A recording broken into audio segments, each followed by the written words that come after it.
जय हिंद दोस्तों, आप सभी का स्वागत है आपके अपने सैनिक वेलफेयर यूट्यूब चैनल में। दोस्तों, सुप्रीम कोर्ट हुआ सख्त और साल के स्टार्टिंग में ही केंद्र सरकार को दे डाली नसीहत। दूसरा, वो क्या कंडीशन है कि ईसीएचएस लाभार्थी अपने कार्ड को टेम्परेरी ब्लॉक कर सकते हैं और फिर अपने समय के हिसाब से उसको ओपन भी कर सकते हैं। और वो कौन सी कंडीशन है जिस कंडीशन में ईसीएचएस लाभार्थी ईसीएचएस फैसिलिटी ना लेकर फिक्स्ड मेडिकल अलाउंस ले सकते हैं, और क्या कंडीशन है कि ईसीएचएस लाभार्थियों के कार्ड निरस्त हो जाएंगे, कैंसिलेशन हो सकते हैं, बदले जा सकते हैं, बंद किए जा सकते हैं। वो क्या है पॉलिसी, इन सभी बातों पर आज हम चर्चा करेंगे। तो दोस्तों, सबसे पहले हम चलते हैं ईसीएचएस कार्ड की फैसिलिटियों के ऊपर की। क्या है ईसीएचएस कार्ड की फैसिलिटी, कैसे आप ईसीएचएस कार्ड को टेम्परेरी ब्लॉक कर सकते हो, कैसे आप फिक्स्ड मेडिकल अलाउंस ले सकते हो ट्रीटमेंट के बजाय, कौन कौन सी कंडीशन में क्या क्या हो सकता है, उस पर चलते हैं। तो देखिए दोस्तों, ये एक लेटर है आपके सामने जो कि 2024 का है और कैंसिलेशन ऑफ ईसीएचएस मेंबरशिप, इसमें ये सब्जेक्ट है। इसको ध्यान से देखें और इसमें एक एक पॉइंट का एनालिसिस करेंगे। देखिए दोस्तों, सबसे पहले spouse is serving in another government organisation department which is providing medical benefit under its medical scheme. आप ईसीएचएस लाभार्थी हैं, आपका स्पाउस किसी दूसरे गवर्नमेंट के डिपार्टमेंट में जॉब करता है जहां पर मेडिकल का बेनिफिट दिया जाता है, तो ऐसी कंडीशन में आप ईसीएचएस को छोड़कर वहां की सुविधा ले सकते हैं और अपने ईसीएचएस कार्ड को आप कैंसिल करा सकते हैं। Next, ECHS beneficiary join another government organisation और public sector undertaking providing medical facilities benefits under its respective medical scheme. जहां पर ईसीएचएस बेनिफिशियरी खुद रिटायरमेंट के बाद किसी गवर्नमेंट सेक्टर में, स्टेट गवर्नमेंट हो या सेंट्रल गवर्नमेंट की कोई ऑर्गेनाइजेशन हो या पीएसयू, पब्लिक सेक्टर अंडरटेकिंग, जहां पर मेडिकल बेनिफिट्स मिलता है तो वहां बेनिफिट ले सकता है ईसीएचएस की सुविधाओं को छोड़कर। Next, on existing ECHS continuation or commencement of field medical allowance will not be sought by the ECHS beneficiaries or his her entitled beneficiaries। यानी कि जिन ECHS लाभार्थियों के कार्ड बने हुए हैं वो किसी भी कंडीशन में अपने लिए और अपने जो उनके डिपेंडेंट्स हैं उनके लिए फिक्स्ड मेडिकल अलाउंसेस नहीं ले सकते।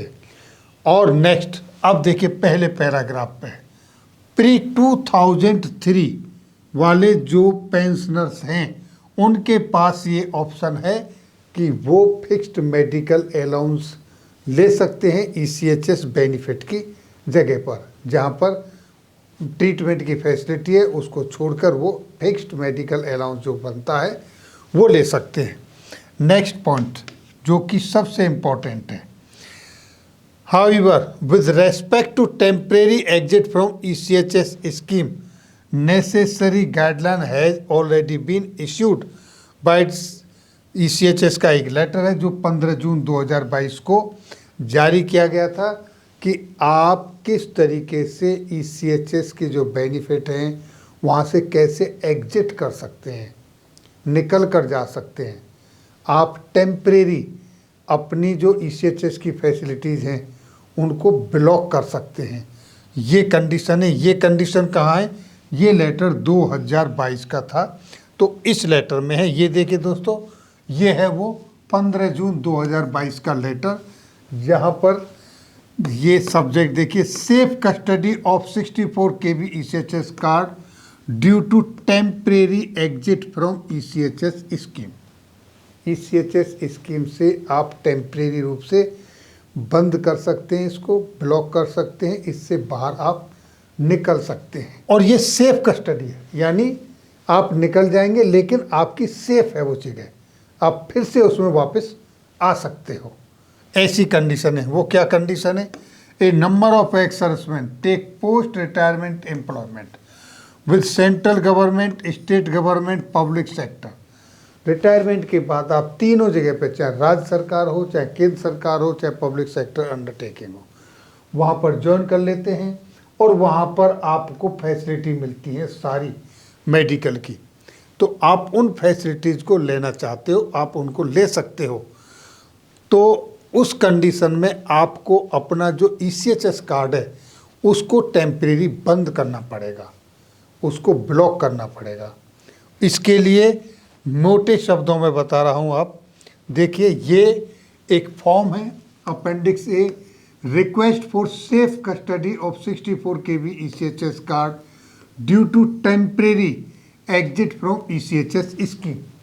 आप परमानेंट ECHS स्कीम्स को बंद नहीं कर रहे, टेम्परेरी निकल रहे हैं। कब तक? जब तक आपको वहाँ की फैसिलिटी चाहिए, आप उनको लेना चाहते हो तब तक। तो यहाँ पर आप अपने पार्टिकुलर भरकर ये कर दें, अपना बेनिफिशियरी और जितने भी आपके डिपेंडेंट्स हैं, और आप इस तरीके से यहाँ से निकल सकते हैं। आपका कार्ड टेम्परेरी ब्लॉक हो जाएगा। इसके बाद जब आप चाहें वापस आ सकते हैं। तो उस समय आपको अपेंडिक्स C ये फॉर्म भरना है, request to unblock 64 kb ECHS card from safe custody. फिर से एक बार रिक्वेस्ट देंगे कि हमारा जो ECHS कार्ड है उसको अनब्लॉक कर दें, और ECHS की फिर फैसिलिटी आपको लागू हो जाएंगी। तो आपने ये फॉर्म भर के फिर से देना है। तो इस तरीके से आप अगेन ECHS की फैसिलिटी ले सकते हो।